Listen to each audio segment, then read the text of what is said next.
Are Pop-Up Parade XL sizes worth it in 2025? Welcome to the final episode of our 3-part mini-series where we've done a deep dive into the brand and some of the product lines to determine if it's worth your attention and money. Since this is the last video in this series, well, at least for now, it will contain our aggregate conclusion of how we feel about Pop-Up Parade as a whole, and will refer back to Part 1 and Part 2. So if you have not seen Part 1 or Part 2, I do recommend that you start there, and if you don't want to be spoiled, skip this next part in 3, 2, 1. In Part 1, we were woefully unimpressed with the standard size Albedo, but they did redeem themselves in Part 2, where we were very pleased with the value to quality ratio of Magia Bezer's L size. So does Pop-Up Parade get better the more you spend? Well, this Asuka here is 3 times more expensive than the L size, and over 5 times more expensive than the standard size. And we all know that this question is best answered by a special someone. Hey Senpai, it's your Kohai, and today we're going to finish our mini-series about Pop-Up Parade with Part 3, which is dedicated to the XL series. After the review, we will compare the Asuka XL to the Asuka standard size Pop-Up Parade to see if there are any differences beyond scale. Then we will continue with our 3-way comparison with 2 competing 1/4, after all of which we will give you our aggregate conclusion on how we feel about Pop-Up Parade as a whole. We have had quite a few requests to do a video on the SP line. Funny enough, this whole series kicked off because I wanted and bought Magia Bezer. All of the other figures we had some minor interest in but had skipped on already, although we did end up investing in them because we liked the idea of this video series so much. Currently, the only SP that I'm interested in is the Bondrude, and he doesn't release until April. So we may decide to add a video to the series in the future if I decide to get him or if there's another interesting SP that releases. Because the SPs are so varied on what makes them special, we feel like we have to own a few of them in order to give you an appropriate review. But we already spent over $300 on figures that we didn't truly want just for the sake of this series, so financially it's just not in the cards right now to purchase any of the other SPs that have already released. But shout out to Lonely Pillow, who has sponsored this mini-series and helped us recoup some of the costs, and you can check them out later in this video. Second shout out here, and this one is not sponsored, but we just want to plug a small business that we had a really good experience with, since this Asuka does have a backstory. Senpai is a big Asuka collector, and she's the only XL that he was interested in at the time. But for a review, she has to be new. Currently, new prices range from $330 to $360 minimum, but many places are asking for $400 and up. But on MFC, there was an ad for a site based in New York called shop.projectke.com, which we had never heard of before, but they did have her in stock. We wanted to plug them here because we had such a great experience with them. They had a coupon we had an issue with, but they still honored it and fixed it within 5 minutes of contacting support, after hours, on a holiday I might add, as we ordered it on New Year's Eve. We bought the figure for $207 total with free shipping, which is literally cheaper than any of the Japanese sites, even before considering shipping for such a large figure.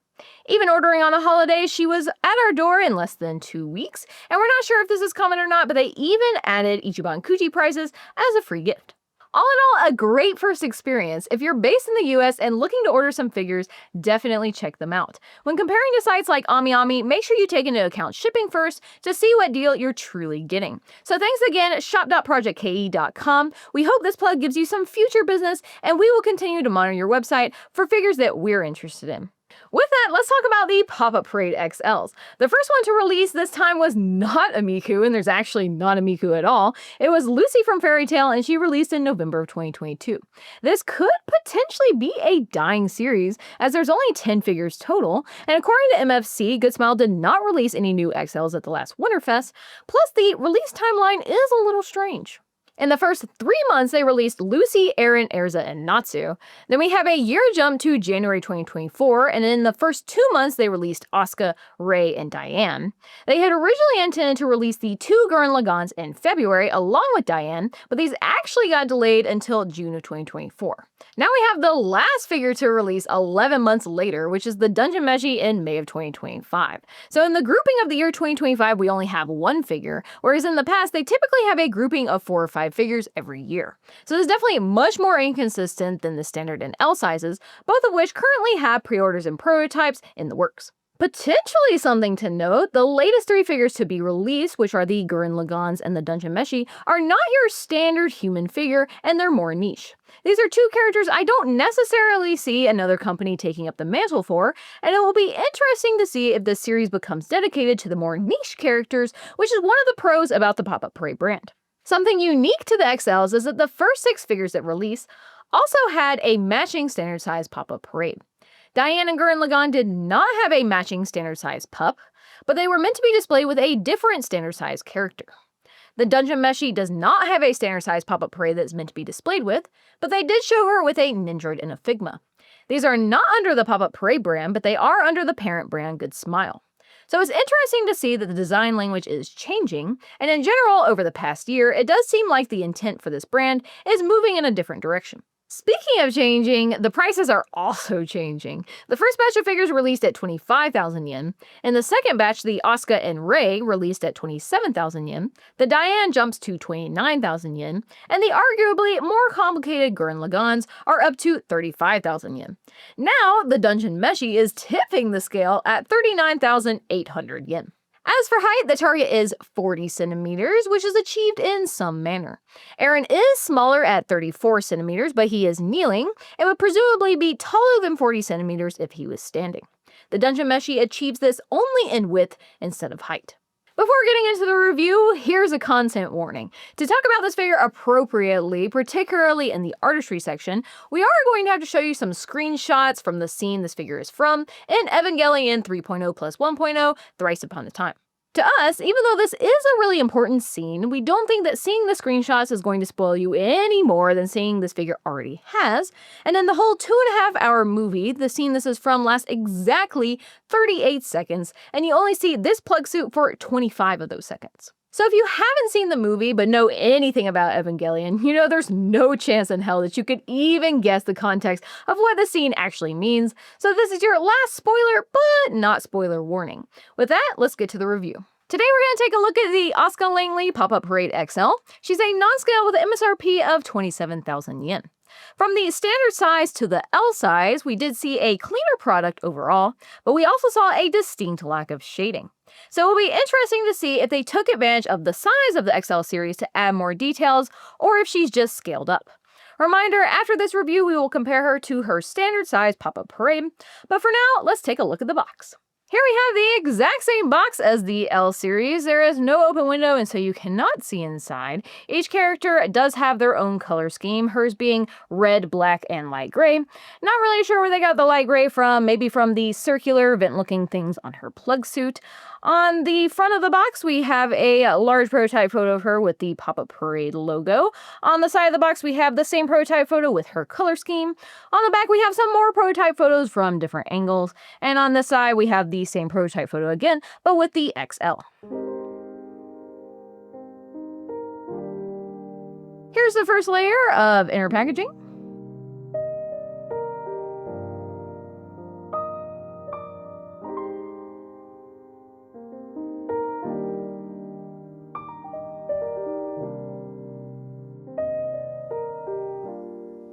Dimensions-wise, this figure is 15 and 7/8 inches tall, which puts her at exactly 40 centimeters. If we try and calculate her scale, in real life, Asuka is 157 centimeters tall, and without the base, this figure is 38.5 centimeters tall, putting it at a 1/4.07 scale, which means you are getting a 1/4 scale for this character.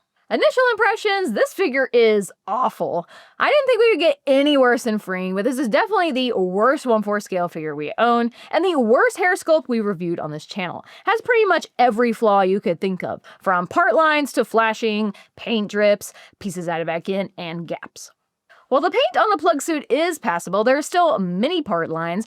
Funnily enough, the worst thing about Pop-Up Parade is the best thing about this figure, and it's the cookie cutter base is the exact same size across all the series, but at least it's small on this figure, and it is clear. So if you are willing to pay $300 for this figure, just stop. Take it off your list, it's not worth it. If we would have seen this figure in person, there's no way we would have bought it for this series. We would have taken a chance on another XL. So let's take a closer look at the paint so we can show you just how awful it really is.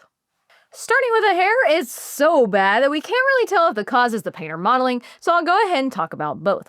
For shading, it looks like they've added a darker brown on top, in the bangs, and on the ends in the back. There's a lot of paint debris in her bangs here, and the worst part of the hair is actually on top, where we can see an amalgamation of part lines, flashing, seams, and uneven paint.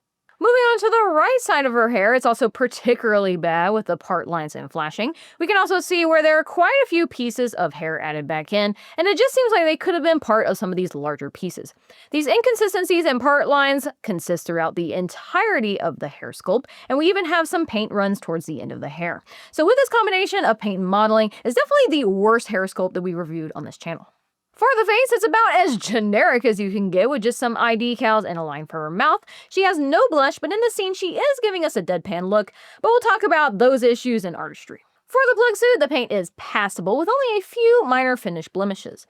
It's once again difficult to tell where they added shading, but we do think they added some on the side of her outfit here, in the crotch, and once again on the side of those knees. The line work is also passable with a few areas to note. Her skin area here, the black lines on the back of her outfit, the fingers of her gloves, and I am disappointed that they didn't use a metallic paint on the circles of her plugsuit. While the skin in most areas is soft, there are other areas that are quite rough, and there is no shading.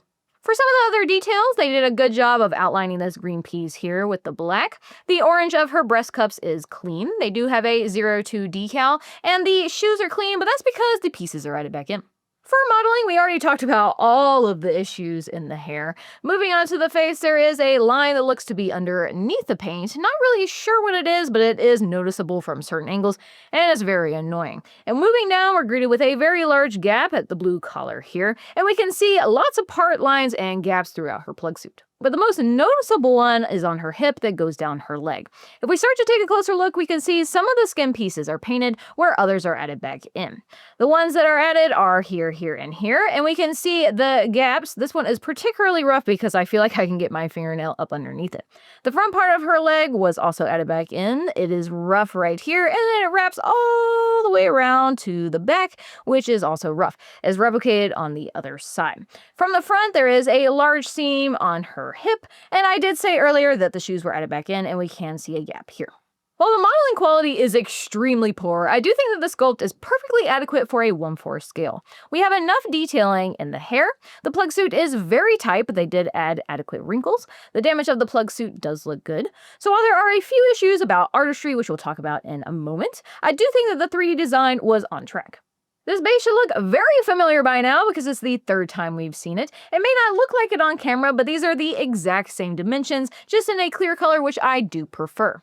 For such a large scale, it takes up a very small footprint, something that Freeing could take some notes on. So this is probably the first time that I'm actually content with the standard PUP base. For Artistry, under Art versus Model, if you thought it was going to get any better, I'm sorry to disappoint you, but it is not. Again, this plugsuit you only see for 25 seconds, but in that 25 seconds, we see pretty much every angle that we need to, but Pop-Up Parade still couldn't get it right. Up on the screen, you can see the right arm is supposed to have tears on the front and back, which they did not add. The 02 decal is supposed to be up higher right underneath the green bar. For the left arm, they did not add the tears on the back of it, although it is hidden by the hair. They also did not add the tears on the back of her plugsuit, which in fairness is completely covered by the hair, although we can't show it to you on camera because it's very hard to see, but they did choose to add the orange backpack with the number 2 decal, which is further up behind her hair, so it just doesn't make any sense.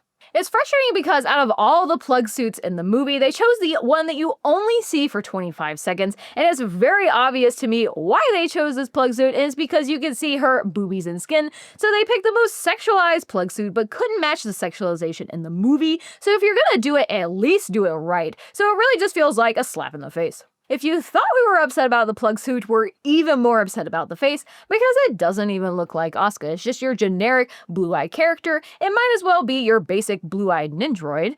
Not only is it generic, it's also the wrong shape. In the figure, it's much more round, which is closer to the original anime, but in the reboot, her face is very angular and thin. Again, the entire scene is for 38 seconds, and we're actually given 4 separate faces during this time, but of course Pop-Up Parade just had to choose the most uninteresting one, which is the deadpan look. We would have opted for the cuter embarrassed face or the sulking one.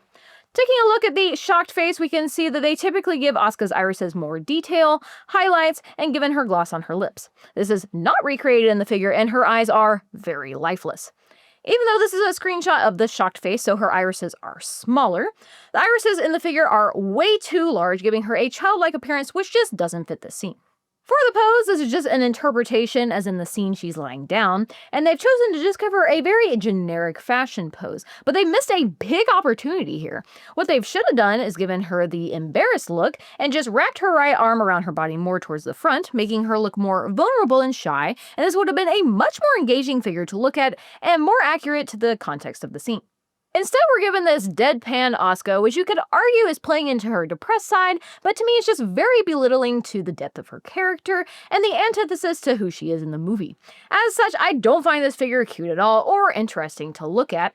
You could argue that it's a little lewd because we could see her boobies, but she's not even high-strung about it like she normally is, so I don't even know who this character next to me is. So with that, let's give her a score. For the box, it's the same as the size L that you've already seen, so no shock here. I'm giving it a 2 out of 5. Moving on to paint, the Plugsuit is passable, but the paint on the hair is egregious and further amplified by its size.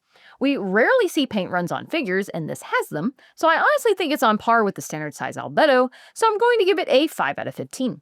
For modeling, the sculpt feels appropriate for the scale, but the execution and finish is just abysmal, and once again amplified by the scale. The amount of gaps and part lines in this figure is beyond many prize figures that we own. Given the quantity and the scale, it's worse than Albedo, so it gets a 2 out of 15. As for the base, I'm not lying when I say I think this is the best part of this figure. I'm happy they just chose a color that doesn't clash and made it clear. It takes up a very small footprint, she is literally standing edge to edge, and it's something that Freen could take note on. So I'm going to give it the best score that we've given a PUP Parade base so far, which is a 3 out of 10. Moving on to Artistry, under Art versus Model, there's just so many things wrong here. For starters, they chose a Plugsuit that you see for 25 seconds in full detail and still couldn't accurately recreate it. Then they actively chose to create a figure that doesn't even match the context of the scene, so the art direction doesn't make any sense to me, so I'm going to give it a below average score of a 3 out of 10. For pose, they just gave us a generic fashion pose that's on par with many 1/4 bunnies, but I find it very static and Asuka would never be this stiff, so I'm going to give it a slightly below average score of a 4 out of 10. For her face, this simply isn't Asuka. It's very lifeless, but at least they gave her a mouth and blue eyes, so I guess they got something right. So I'm gonna give it a 2 out of 10. For Moe, honestly, I'm sad, Asuka's sad, and I don't find this figure interesting to look at all. But we can see her boobies, so I guess I feel a little something, so I'm gonna give it a 3 out of 10. Moving on to value, this figure costs 27,000 yen and weighs 834 grams, giving her a yen per gram of 32.37, which is a 4 out of 5. Subjectively, you're paying a lot of money for a figure that doesn't even look like the character, is basically prize level quality, and I will actively tell you to not buy it, even at MSRP, which she isn't even going for right now, so she gets a 1 out of 5. For playability and displayability, the base is essentially as small as a circular base can be for this character, making her easy to display with other figures, so I'm going to give her a 4 out of 5. This brings the total for the Asuka Langley Pop-Up Parade XL to a 33 out of 100.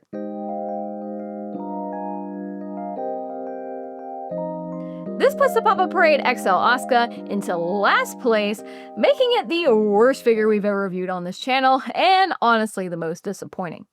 If we filter by only production and artistry, it's still the worst. We do want to know that we recently got to see the Natsu from Fairy Tail and Rei from Evangelion in person, and they both seem to suffer from the same issues, so we're confident that we have an accurate representation of at least the human Pop-Up Parade XLs. We say this because we also got to see the Eren Yeager Titanform XL in person, albeit from about 2 feet away. But it definitely has a lot of presence, and it's enormous. It's only shorter because it's squatting down, but if it was standing up, it might be as tall as Kirino. It does have a lot of texture on its skin, so it could be hiding some flaws, but it definitely left an impression. And although we didn't get to see the figure itself, we did get to see the box for the Gurren Lagann, and it was enormous. It was one of the largest boxes we've ever seen. So there could quite possibly be more value in the non-human Pop-Up Parade XLs, but we couldn't necessarily say that for certain until we had one. So as collectors, we feel confident in saying that we will stay away from the human Pop-Up Parade XLs, but we'll have to wait to pass judgment on the non-human Pop-Up Parade XLs until we have one ourselves. As previously stated, some of the Pop-Up Parade XLs have matching standard size versions, and so we did purchase the standard Pop-Up Parade Asuka to see if there is any difference between the two other than scale. Something to note is that the standard version released in January of 2023, and the XL version released an entire year later in January of 2024, giving them ample time to adjust the design if they felt compelled to do so. Now we will quickly unbox her and do a short comparison between the two.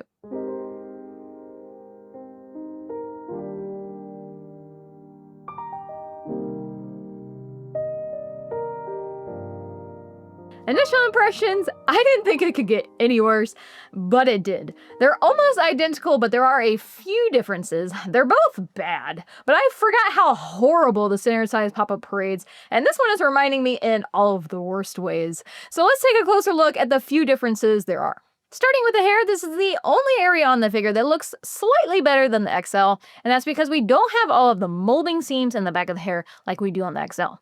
We see the same shading with the dark airbrushing on top, the middle, and on the bottom. We also see a large seam on top of the hair that's not present in the XL, as well as a bunch of excess glue, and then there's also a ton of paint clumping in the front of her bangs. For the face, her mouth is less defined. In the XL, the eye decals go at an angle, making it look like she's looking up and off to the side, and they don't quite achieve that effect here.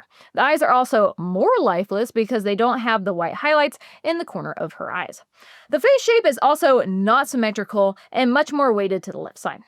As we move down to the body, it just starts to completely fall apart. On the XL, we found it difficult to tell whether some of the patches of skin were added back in or if they were painted. Here we can definitely tell they were added back in because not only do they fit extremely poorly, they also don't have a soft finish.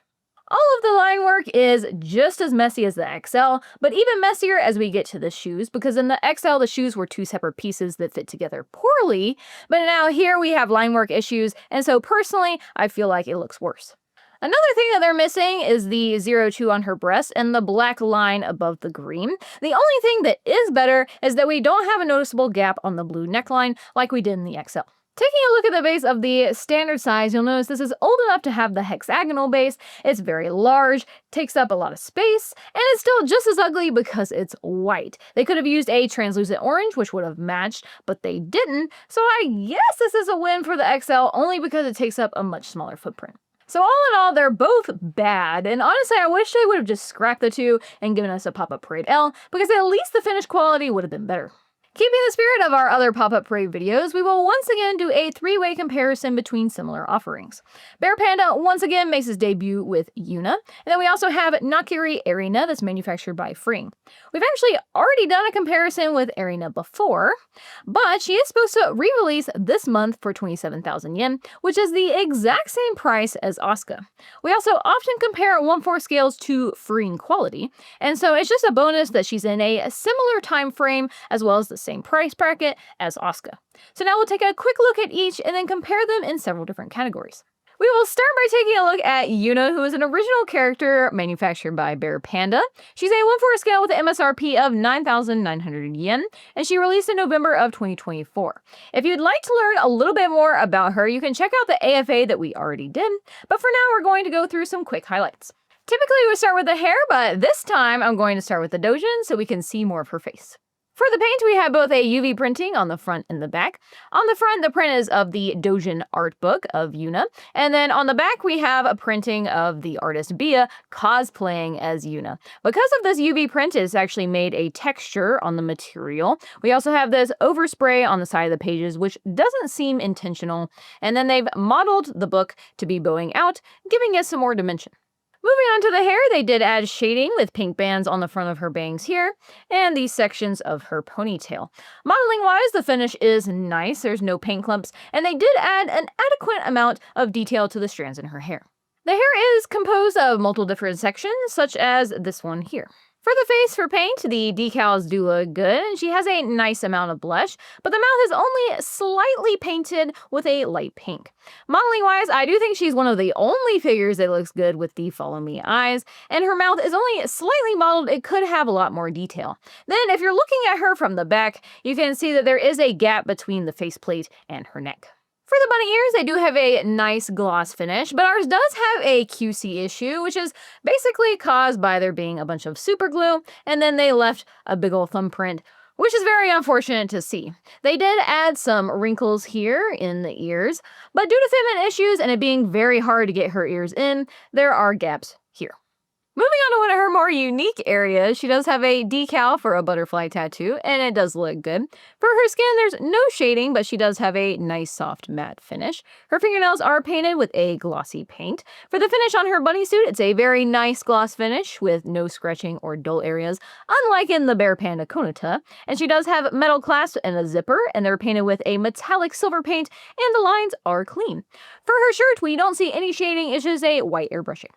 For the sculpt, I do think that the wrinkles in her shirt do look convincing, but I do wish they would have tightened up the seam so that it looks less like a gap and more like it's actually part of the shirt. They did a pretty good job of modeling her fingers and separating them, except for maybe these two sections here, but I wish they would have paid similar attention to her breasts because they do look like they're glued together. Something else I wanted to mention is that the dojin is supposed to rest between the tips of her fingers here, but it's really difficult to do that because they're just not tight enough, and so it's much easier to just slide the dojin down and rest it on her breast. Moving lower, we have the same finishes on both her skin and her bottoms. The metal ring on her garter does look good, as well as the zipper.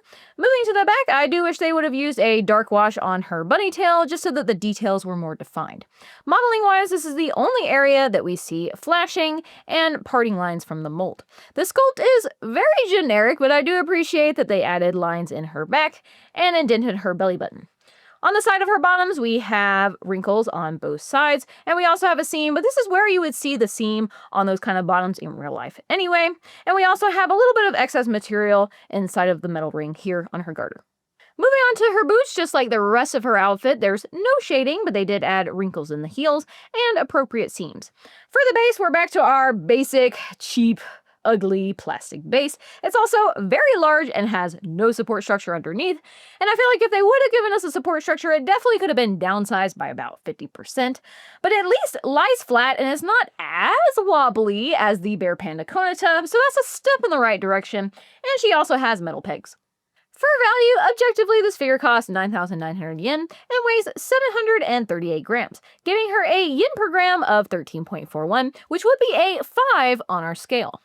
Subjectively, you're getting a 1/4 scale figure that's fairly average, but very clean. You also get this unique dojin, 2 separate faces, and overall this figure is extremely cute, so I definitely agree with this 5 rating. For 9,900 yen, you're getting a figure that could easily compete with many of the freeing figures out there, and so I can easily recommend her. Next up, we have Nakiri Erina from Food Wars, and she's manufactured by Freeing. She's a 1/4 scale with a new re-released MSRP of 27,000 yen. For Erina, we're gonna start where my cats chewed on it while filming this video, which is just plain rude. So believe it or not, this is not a defect from Freeing, just cats being cats. And let the record show that she has been downgraded from best cat to second best cat. What is a defect though is this parting line here with some flashing. For the hair, we do have shading in a dark orange around the tips of her bangs, up some of the pieces in the back, and on the side here. For modeling, they paid a lot of attention to the detailing for her bangs, which is a very defining feature of her character. But if we move to the back, they definitely try to get away with a lot less detail. They also added some pretty large pieces back in here, and this also leads to a lot of paint clumping in the seams, as well as in the corners of the hair. Something that Freeing is actually good about is adding shading into their bunny suits, or in this case, into those dark highlights, which we can see in the gray area in these creases here, as well as on the underside here. Modeling-wise, they've added a little bit of wrinkles here and here, and fitment-wise, the bunny ears fit in nicely, and there are no gaps. For the face, the eye decals are set nicely. She has a pinkish red line for her mouth, and they actually did add a little bit of gloss onto her lower lip. Modeling-wise, they did model her lips, and so they are 3D, but we're at a bit of an impasse. Senpai thinks that the face looks fine from every single angle. I think he's a little biased, something big titty blonde girls. Personally, I feel like if you look at her from the side profile or with the figure tilted, she looks a little goofy, but I'll let you all decide.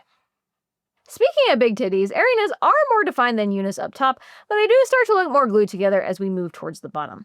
The matte finish on the skin does feel like it was applied evenly, but the modeling finish makes it rough on her breasts, which is unfortunate because that might be the one area you're tempted to touch. For her gold armbands, they do have a metallic paint and they are clean because they're added back in. We can see a little bit of a seam here. They did add a gloss paint to her fingernails, and I do feel like they modeled the fingers on her right hand decently. But as we move to the left hand, they start to look like baseball mitts. For the white cuffs, there's no shading and the buttons do not look clean, but there is shading on each of the breast cups here, and we also have a gloss finish, but it doesn't look as good as Yuna's. They did give her a highlight on her stomach here to give her more definition. Modeling-wise, we just have some lines in her bunny suit, a little bit of modeling to her stomach, but the sculpt is very generic, and you could probably swap this out with several different big titty 1/4 scale figures. On the back, they did add a good amount of detailing to the bunny tail, but I again wish they would have used a dark wash to give those details more definition. For the shoes, they've again given her highlights on the heels, as well as the tips.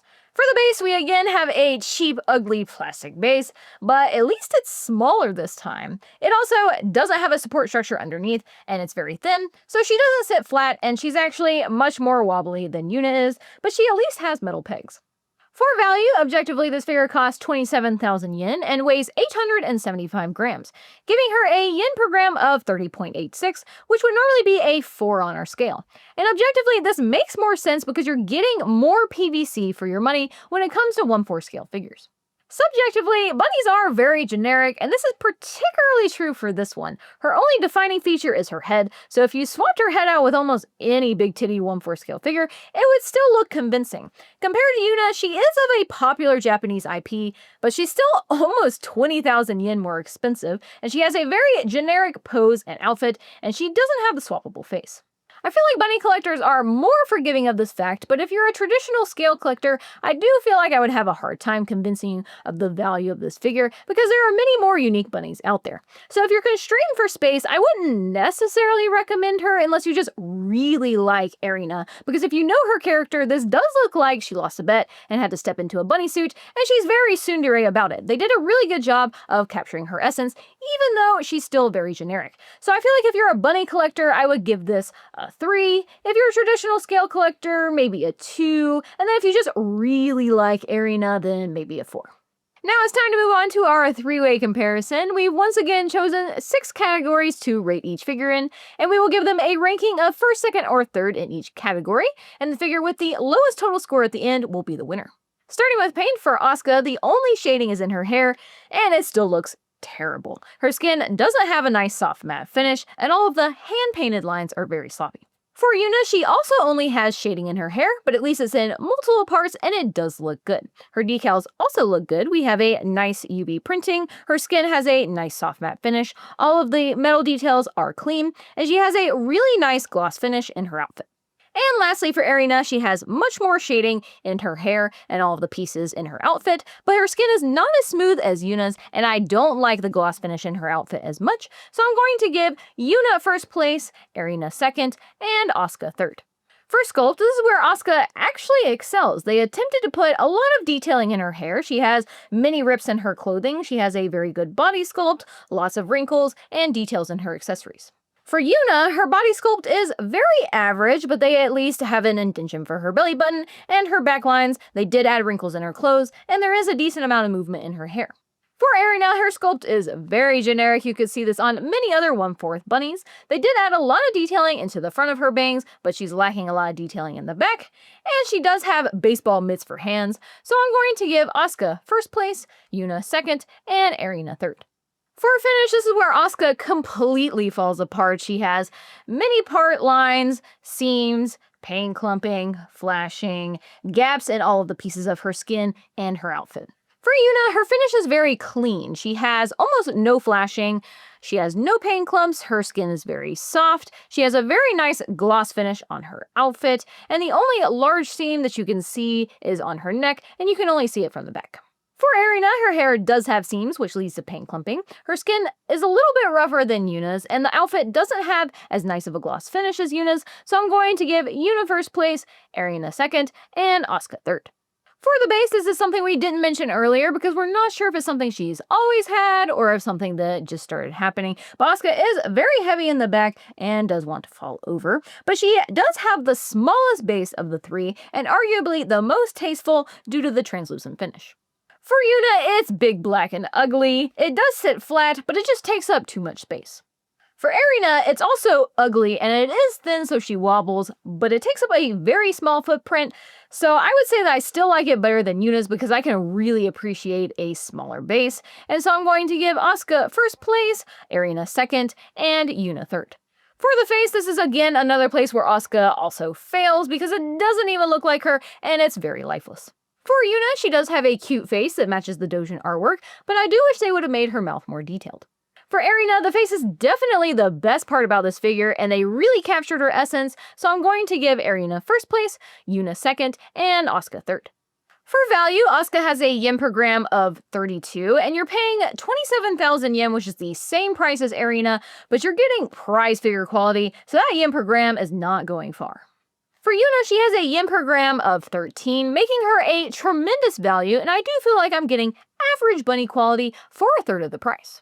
For Erina, she does have a yen per gram of 31, and her MSRP is on the lower end of modern-day bunnies, but she is definitely very generic compared to some modern-day bunnies, so I'm going to give Yuna first place, Erina second, and Asuka third. So the winner is Yuna in first place with 10 points, Erina in second with 12 points, and Asuka in third with 14 points. This makes sense because out of all three, I would definitely pick Yuna. She has the best value, her finish is very clean, and she's a unique bunny. Both Erina and Asuka cost 27,000 yen, and if I had 27,000 yen, even if I didn't know who this character was at all, I would still buy her over Asuka based on quality alone. And if I had 27,000 yen, I would spend 0 of it on Asuka because I would still rather buy 3 Yuna bunnies for no other reason than to have a Yuna bunny harem because Asuka is just that bad. And I can't believe that some people are trying to sell her for over $500 in the aftermarket. Please, please, please do not spend that much money on her. If she's a holy grail, take her off your wish list. It's not worth it. The only value we got out of this figure was this video, and from a collector's standpoint, we just wasted $200. Scratch that. $240. So where do we stand on Pop-Up Parade as a whole? Before this series, we did have some preconceived notions about the quality going downhill, and because of those preconceived notions, I didn't even want to order an L-size figure. But I couldn't resist because of how few figures Magia Baser has, and I am happy with my purchase. Before this video series, we had yet to experience the L or XL line, and we do feel like we've taken away a few things, so we've compiled a couple of lists to summarize our findings. So let's start with what we appreciate about Pop-Up Parade.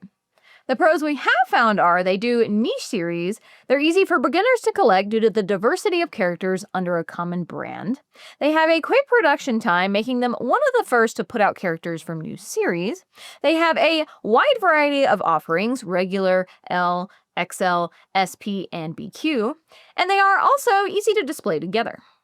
Things we have mixed feelings about are the high entry price compared to prize figures and the XL price variation that may not have a ceiling.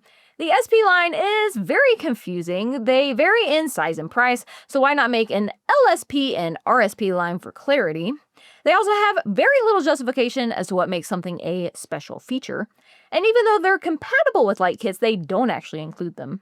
And finally, the Pop-Up Parade line now has mismatched bases since they went from hexagonal to hockey pucks. For cons, we only have one, but it's a really big one, and that's the quality to value ratio for both the regular and XL series, because their direct competition has better offerings at similar or lower prices. The regular sizes struggle to compete with prize figures, the XL series cannot compete with Fring, and the whole brand faces stiff Chinese competition. Taking a step back from the objective, subjectively, as collectors who have been collecting for a long time, we're definitely more hesitant now to order Pop-Up Parade and have been ordering less regular-sized Pop-Up Parades because we knew the quality was bad beforehand, and now has been reaffirmed by Asuka and Albedo, so we'll probably only be ordering regular-sized Pop-Up Parades if it's from a niche series. So currently, we cannot recommend the regular size unless you value one or more of the pros listed. Our current strongest argument in favor is a character from a niche series that has no other offerings. It's literally your only choice. We will continue collecting the Ls, as currently it's the only line that has a good quality to value ratio, unless maybe the Chinese companies are able to do Japanese IPs at a reasonable price. So we can currently recommend the L size, especially if, once again, it's a character from a niche series. We will flat out avoid any human XLs, as they have an extremely low value proposition and quality. But we're not necessarily deterred from ordering a non-human one to see if there's a difference. We have a vague interest in the SP line, and if we end up ordering one, or rather a few of the different types of SPs, we will definitely share it with you guys in a part 4. We hope you guys enjoyed this video series. It did take us well over 120 hours to produce all 3 parts, so we hope you guys got something out of it. If you like this kind of content, please subscribe and share with your friends. Let us know in the comments below if there are any other companies or product series that we should do a deep dive on. This series did cost us quite a bit of money, so shout out to our sponsor, Lonely Pillow. Dakimakura's once saved the owner's life, and now he's making them for all the lonely people out there, or those that just want a little something extra to cuddle.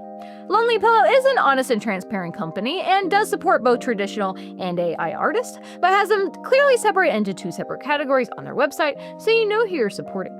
Kohai's collection takes a firm stance on supporting traditional artists only, and so we've negotiated a coupon code, Kohai Review, for 13% off traditional art dockies only. And this does not take from the artist royalty, the owner takes the hit. In return, you get to support traditional artists and gain a lovely waifu to cuddle with. There are several versions for each cover, and it's nice because they have both safe for work and not safe for work options for almost every cover, for those of you that can't display all the goodies at home. Beside me, this is Chang Li by the artist Lamy. This is the safe for work version with a modified 2A tricot, and it's 160 centimeters in length. To us, it feels very similar to the Japanese 2A tricot, but smoother and less stretchy. It's very soft and definitely the way to go. The not safe for work version is too spicy for YouTube and very unique, so check it out for yourself at lonely-pillow.com. And don't forget to use our coupon code Kohai Review for 13% off traditional art dockies. Well, until next time, senpai, bye!